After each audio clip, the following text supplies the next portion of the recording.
Hi everybody, it's Ron and Maria, back with another edition of Ask Ron. Here we are, and I understand we've only got 3 questions today.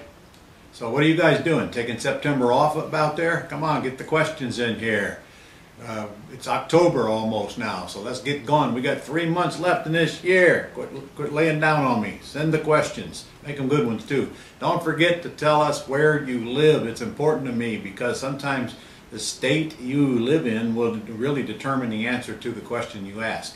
And you should know that I'm fresh back from Cuba, so you're going to see a write-up on that here, probably in this issue. And I'll tell you what I learned all about Cuba, and we got plenty of pictures and we got plenty of old cars for you, so that should be very entertaining and it's something you might want to put on your list to do. All right, what do we got, Maria? All right, our first question comes in from Philip from Florida. Philip from Florida, that's good.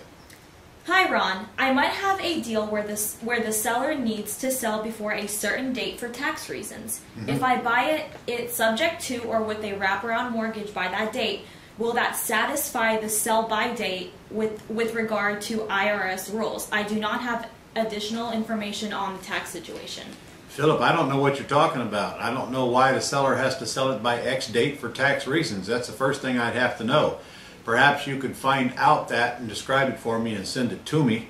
The only reason I could think of is maybe it was an owner-occupied property, then they turned it into a non-owner occupied, and the deadline is coming up by which they're going to lose the owner-occupied status, which means tax-free. That's one thing. Another thing, maybe they did a 1031 exchange and their window is closing. I don't know. So give me the rest of the facts so I can answer the question a little bit better. Got to know why. What is the deadline all about? As far as you buying it, that has nothing to do with them. It's really, frankly, not your business. I'm guessing you're just looking for some way to maybe explain it to them, but you got to get more clear. And our next question is from Linda from Illinois. Hey, Linda. I met the owner of a pretty house who has listed with a realtor. She might be agreeable to some kind of terms but needed to talk to her husband. She asked me to call the realtor. How do I talk to the realtor? Well, honestly, I wouldn't even bother talking to the realtor till I found out if the couple wants the terms. And I would not call the realtor. If the house is listed, you have 3 choices. Choice number 1, the seller can get the realtor to release the listing, because if they don't, somebody's got to come up with 6% commission, and that somebody's likely going to be you, and that very well may kill the deal right there. Or 2, you can wait out the listing and then buy it after it expires. Or 3, somebody can pay the commission, but I don't think you want it to be you, because that's money you have to pay up front. So the fact that it is listed may or may not kill the deal, but it most certainly changes the way you're going to go about it. The minute you call the realtor will never release the listing. So I would not call the realtor at all. I would tell the sellers, listen, you and I could possibly work out a way for me to buy your house, but if I have to go through your realtor, it would not work for me. So I understand your house is listed. I'm not going to violate that listing, but if we can't make a deal first, then there's no reason for you to even contact your realtor, because your realtor would have to release it before I could buy it. You got to make that clear to the seller.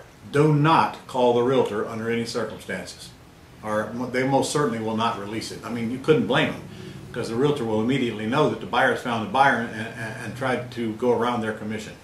There's a listing agreement on the property. It's a legally binding agreement. You can't just ignore it. And if you buy the house while it's listed, you are tortiously interfering with that contract. And if you get sued, the seller will get sued as well, and both of you will lose, and somebody will have to pay the commission. Okay, and our last question is from Fernando. We do not know from where. Fernando from somewhere. All right. Most co-ops... I'm going to put him in Kansas. All right. Okay. Fernando says, most co-ops don't allow rentals or investments. In order to wholesale a co-op, should I do similar to the wholesaling any other property? Make the buyer the LLC or trust and assign the beneficiary interest to the ultimate buyer. First of all, it's not true most co-ops do not allow rentals. That is not the case. Most co-ops do allow rentals. If you're working with one who does not allow rentals, then the only choice you have is to buy the property with owner financing or take over the debt.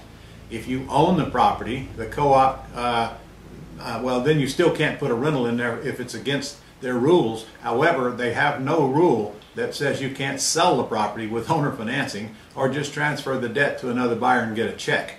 They only control when you put tenants in the house. So you're not going to sell that house to a landlord, that's for sure. So your only occupant is, your only buyer is an owner occupant, which is good anyway, because that's the way it is in the terms business.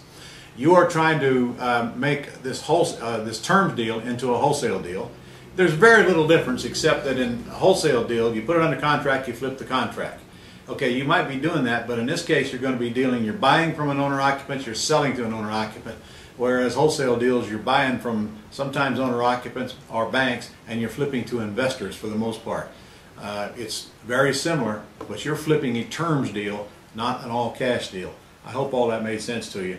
So here's the summation of the answer.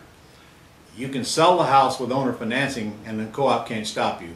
If they prohibit putting a tenant in there, then forget selling it to a landlord. But honestly, that's not where your market is anyway. It's going to be to an owner occupant. And if that didn't make it clear for you, bounce it back and we'll do it again. All right? And those are all the questions we have for this week. Oh boy, that's all there is to it. Okay.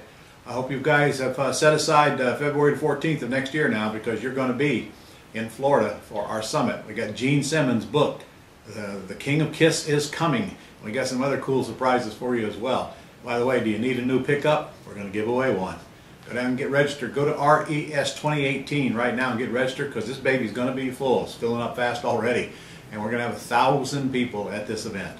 So come get in on the fun. We're going to give away a ton of stuff. It'll be the biggest event we've had since the 2008 crash, and I want you in on it.